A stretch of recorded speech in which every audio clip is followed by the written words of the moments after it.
Hello everybody, in today's video we're going to be going over a potential winter storm for portions of the central United States. A lot of these areas will be picking up quite a bit of ice and snow, and then on that southeastern side of the system we'll be dealing with a lot of rain and also severe weather for portions of Louisiana, Mississippi, Alabama, Florida, Georgia, South Carolina, and North Carolina. Some of these areas could be dealing with some rather brutal severe weather for this time of year, and again, some areas could be picking up quite a bit of snowfall as well with this system. In tomorrow's video we'll actually have your official snowfall forecast, but in today's video we're just taking an overview of the storm, and it's a bit too early for some of these areas to get snowfall forecasts. It's about 3 or 4 days out in some areas, so I'm gonna wait until tomorrow when we have a lot more information, and that's when I'll put out my snowfall forecast for the system. So here's the current National Weather Service page, and it is quite active. We do have some winter weather advisories in those purples, winter storm warnings in the pinks, and that covers much of the central U.S. as well as portions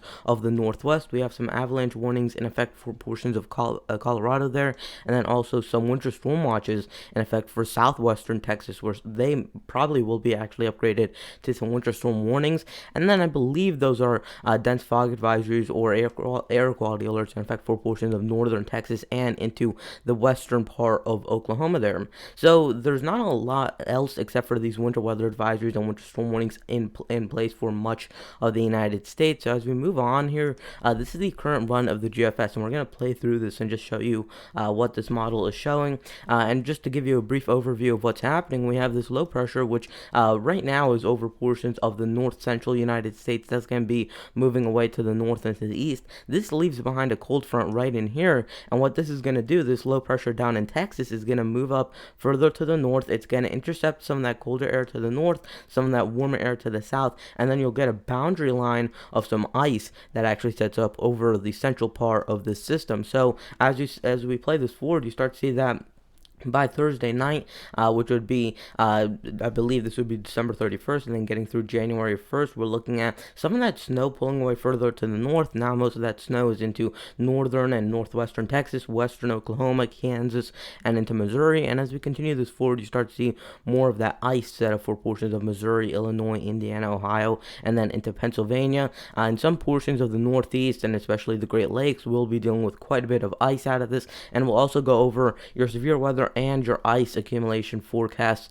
at the end part of the video. So as we continue this forward, you start to see that by Friday early in the afternoon we have a heavy sheet of ice over Pennsylvania, and then we have some scattered ice and rain showers over portions of Kansas, Missouri, Nebraska, Iowa, into Wisconsin and Michigan, and we're just starting to see most of that precipitation start up for portions of the Northeast. And then as we get to Friday night and into Saturday early in the morning, we're dealing with more of that snow pushing away into northern New England. We have that low pressure now into portions of Ohio and Michigan, as well as into south central most Ontario there, and we're looking at most of, again, that winter precipitation off to the north and northern New England. As we continue this forward, that transitions to ice in a lot of areas except for portions of Maine and northern New Hampshire, which are still keeping some of that snowfall by Saturday morning. And then as we continue through the day on Saturday, this would be by right around Saturday night, and we're dealing with most of that precipitation off to the north into portions of the Northeast. And then that system pulls away, goes offshore, and there's still some lingering rain and snow showers into early on Sunday morning, but probably by daybreak on Sunday, all of those rain or snow showers are out of here. So here's the snowfall forecast from the GFS model, and then we'll look at the European model. We see anywhere in those grays, that's where you're looking at under an inch to 2 inches, 2 to 6 inches in the blues, 6 to 10 inches or even more in those purples and pinks, and we're looking at most of this over portions of the north central U.S. is actually in the form of snowfall from this system, the one before this bigger system that we're talking about in today's video. So that's going to be added on to your totals, so probably cut these down, these totals, by about 6 inches, 4 to 6 inches, and that's how you'll get your actual amount for some of these areas. So it might look very inflated over these areas, but these areas won't actually be seeing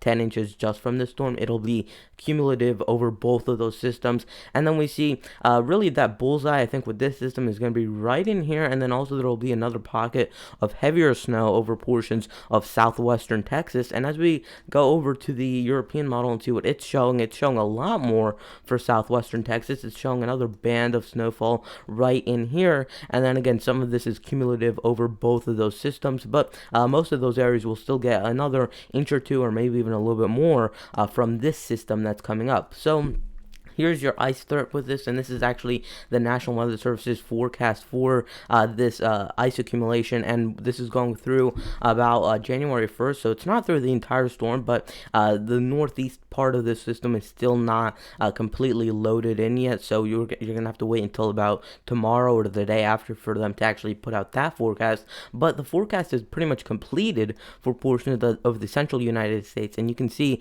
that over much of the central U.S. from Michigan down to Oklahoma and Texas, we have some areas picking up maybe just a hundredth of an inch to maybe a tenth of an inch, and then there are a couple areas that are getting over a quarter of an inch of ice, which can actually be quite a big issue. I think the heaviest pockets are going to be again right in here, and then also there might be another pocket right in here where you do also get quite decent ice accumulation, and we'll talk about that a lot more in tomorrow's video as well. And then here are some of your wind gusts, because this is also going to be a factor on that eastern side of the system and also on that southern side of the system. We will have some gusts that occasionally go over about 30 to 40 miles per hour, especially if you live in the southeastern or south central United States. You could get some little bands of heavier winds, so definitely be careful for that, although they're not going to be very monstrous winds. They're not going to be that strong, so nothing to panic over, but just definitely something to keep in mind with the system. And then here would be your severe weather risk, because I think this is definitely going to be one of the bigger aspects of this system. So this would be for today into Wednesday, and we only have a general thunderstorm risk. That means that there are the chances of some thunderstorms, although they're not expecting any of them to be severe, and that's over portions of Texas, Oklahoma, and Kansas, and some of the surrounding areas. And then as we move through Wednesday into Thursday in the morning, this would be your day 2 outlook, and they have a marginal risk up for southeastern Texas, and they have a 5% chance of wind damage with that in southeastern Texas.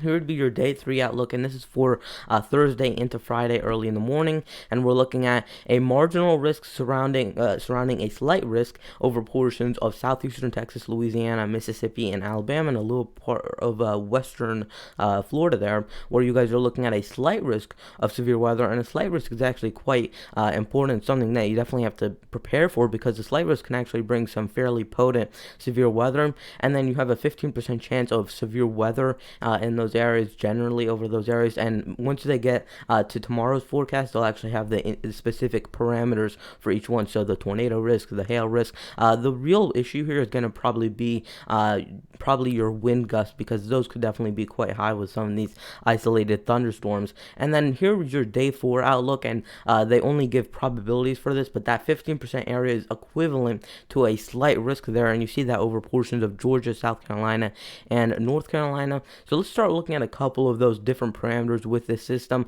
We really don't have a lot of moisture with this system. We are getting a little bit of drier air to mix in here, especially over Florida, Georgia, and South Carolina. So we're not seeing a consistent band of heavy, or actually of very moist air that's moving through. So it's not like we have a ton of moisture like you would typically see with some of these events. And you can see as it moves into the Carolinas, you do get a little bit more of sustained moisture, but it's still being impeded by some of that drier air trying to move in.